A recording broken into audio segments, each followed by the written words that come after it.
طبعا بعد حدث السودان والاشتباكات اللي حاصله حاليا في السودان بين قوات الدعم السريع بقياده حميدتي وبين عبد الفتاح البرهان، في كلام كتير في مصر على دخول السودانيين لمصر بدون تاشيره بين مؤيد وبين معارض، وده بعد نزول هاشتاج بيطالب بالغاء تاشيره الدخول بالنسبه للسودانيين لمصر. في ناس شايفه ان السودانيين دول اخواتنا وان مصر بلدهم الثاني وان احنا نشيلهم فوق دماغنا، اما في ناس ثانيه شايفه ان ده ما ينفعش خالص وما ينفعش نلغي التاشيره ولا هم اصلا يدخلوا مصر خالص، لان دول اصلا بيكرهونا.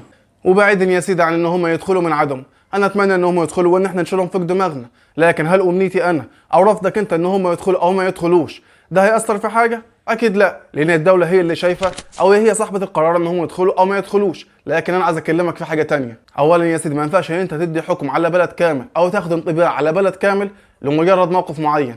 يعني ما ينفعش ان انت تقول ان دول بيكرهونا او دول عنصريين لمجرد ان في 5 6 كتبوا تويتات او بوستات على تويتر او على الفيسبوك وقالوا كلام ملوش اي 30 لازمه، سواء كان ال5 6 دول من هنا او من هناك. وعلى فكره ال5 6 او ال10 دول اللي عمالين يقولوا دول بيكرهونا ودول واقفين جنب اثيوبيا ودول بيدعموا طرف عن طرف، دول اصلا مش بيمثلوا الشعب كله وممكن ما يكونش بيمثلوا نفسهم اصلا.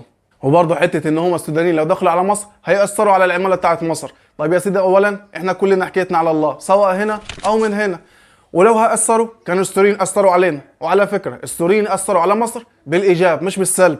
وبرضه يا سيدي مصر ياما شالت كتير من أول الأخوة الفلسطينيين اللي هم عايشين زيهم زي المصريين في مصر، وبعد كده لما حصلت الأزمة بين الكويت وبين العراق ومن بعدهم السوريين اللي هم عايشين في مصر زيهم زي المصريين، وتقريبا كده لو حصل هدوء والدنيا استقرت في سوريا دول ممكن ما يرجعوش أصلا سوريا. وده يا سيدي مش من عليهم ولا افتخار مننا باللي احنا عملناه، ده واجب علينا ودي بلدهم أصلا. وبالنسبه للسودانيين احنا اولى ناس ان احنا نشيلهم، وبكل الحسابات احنا لازم نشيلهم، سواء كان حسبه الدين سواء كان حسبه التاريخ والجغرافيا والسياسه احنا لازم نشيلهم. فحسبه الدين يا سيدي فاحنا مسلمين واخوات ولغه واحده، وحسبه التاريخ فاحنا في النهايه كنا دوله واحده، اما حسبه السياسه فالسودان ده عمق استراتيجي لمصر، فاحسبها زي ما تحسبها بالتاريخ بالسياسه بالدين، المهم في الاخر تعرف ان احنا اولى ان احنا نشيلهم.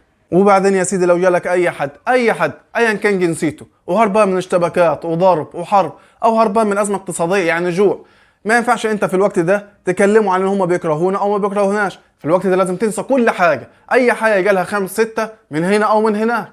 وبرضه العلم بالشيء يا سيدي مصر عمرها ما عملت معسكرات للاجئين زي ما في دول تانية بتعمل. مصر اصلا بتعتبر الناس دول مش لاجئين، بتعتبرهم ان هم في بلدهم التاني وان احنا كلنا اخوات. في النهايه يا سيدي ربنا يسترها على الشعب السوداني، واللي عايز يجي مصر فهو مرحب بيه ونشيله فوق دماغنا لانه دول اخواتنا. ودول كلمتين كانوا محشورين فكان لازم اطلعهم. والسلام عليكم ورحمه الله وبركاته.